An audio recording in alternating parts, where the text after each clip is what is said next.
Hello friends, आज मैं सृष्टि गुप्ता आपका फिर स्वागत करती हूँ आपके अपने चैनल बोल्ड इंडिया में। आप जानते हैं दोस्तों, आज हमारा देश एक डिजिटल इंडिया है, पर 18वीं सदी में ऐसा नहीं था। 18वीं सदी में हमारे देश पे कुछ ऐसी प्रथाएं थी जिसने इंसानियत को चकाचौंध कर दिया था। कुछ ऐसी प्रथाएं जो पीढ़ी दर पीढ़ी हमारे देश से, हमारी सोच, समाज से लुप्त हो गई। क्या आप जानते हैं इन्हें लुप्त किसने किया? क्या आप जानते हैं कि हमारे देश की औरतों को जीना किसने सिखाया? किसने उन्हें ये सिखाया कि जीना सिर्फ शादी करना, बच्चे पैदा होना और पति के मरने के बाद उनकी अर्थी पे सती हो जाना ही नहीं होता। जीवन और भी बहुत कुछ है। आज हम बात करेंगे इसी से जुड़ी एक सच्ची कहानी की। चलिए शुरू करते हैं।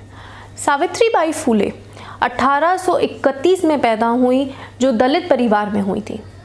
उस दलित परिवार जो बहुत छोटा सा परिवार था, जहाँ पे पढ़ने लिखने की आज़ादी नहीं थी।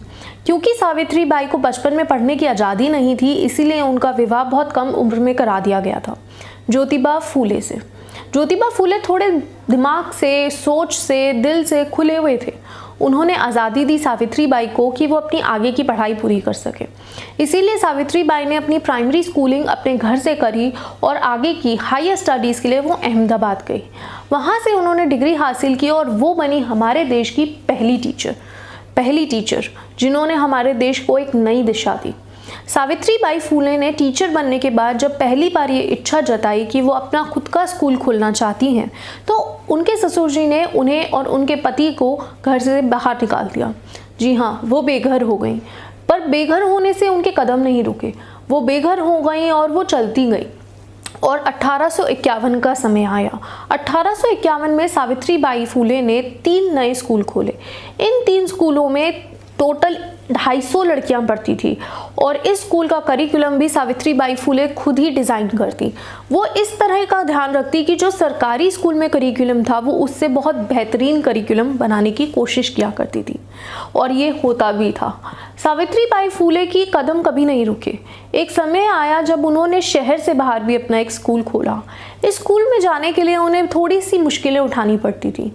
वो जब स्कूल के लिए निकलती तो वो अपने साथ 2-3 तरह की साड़ियाँ एक साथ लेके जाती थी, और इसका कारण होता था कि जब वो स्कूल के मार्ग में जाती थी तो कई लोग उन पे पत्थर फेंकते, उनको गालियाँ देते और यहाँ तक कि उन पे गोबर भी फेंकते।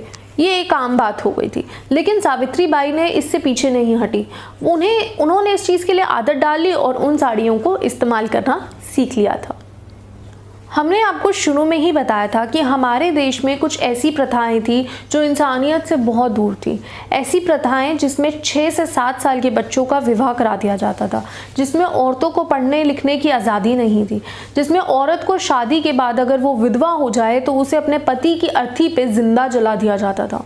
अगर वो सती ना हो तो उसे as a sex worker use किया जाता था, और इसी दौरान यदि वो प्रेग्नेंट हो जाए तो हर दरिंदगी को पार करते हुए उसे फांसी दे दी जाती थी। दलितों को पढ़ने का कोई अधिकार नहीं था, उन्हें समाज में आने का कोई अधिकार नहीं था, यहाँ तक कि उनके साथ एक छुआछूत जैसी प्रथा को भी अपनाया जाता था। इन्हीं सब प्रथाओं से विरुद्ध सावित्रीबाई ने एक केयर सेंटर खोला। इस केयर सेंटर में रेप विक्टिम्स को शरण दी जाती थी। जो रेप विक्टिम्स प्रेग्नेंट हो जाती थी उनको डिलीवरी में मदद दी जाती थी, और उनके बच्चों को हमारे समाज में एक नई सोच दी जाती थी। एक नई सोच के साथ, एक नई समाज के साथ सावित्रीबाई ये सब प्रथाओं को बंद कराने के लिए गई अंग्रेज़ी हुकूमत के पास। अंग्रेज़ों ने उनकी मदद भी की, उन्होंने इन सब पे बैन लगाया, लेकिन ये वो प्रथाएं थी जो जल्दी से हमारे देश से लुप्त होने नहीं वाली थी। पर सावित्रीबाई नहीं रुकी। जब हमारे देश और दुनिया के कई बड़े शहरों के अंदर बेबॉनिक प्लेग जैसी भयानक महामारी आई, तब भी सावित्रीबाई पीछे नहीं हटी। उन्होंने तब भी लोगों की अंतिम क्षण तक मदद की और सेवा की, और इसी बेबॉनिक प्लेग के चलते उनकी मृत्यु हो गई। जब सावित्रीबाई गुजरी तब भी उनकी आंखों में एक यही सपना था कि हमारे देश से ऐसी क्रूर भरी प्रथाएं लुप्त हो जाएं। दोस्तों, हम उम्मीद रखते हैं कि इस वीडियो से आपको बहुत मदद मिली होगी। हम उम्मीद करते हैं कि आज इस तरह की सोच रखने वाला कोई ना हो, और ये सब सोच हमारे बदलने में मदद की थी सावित्रीबाई फूले ने।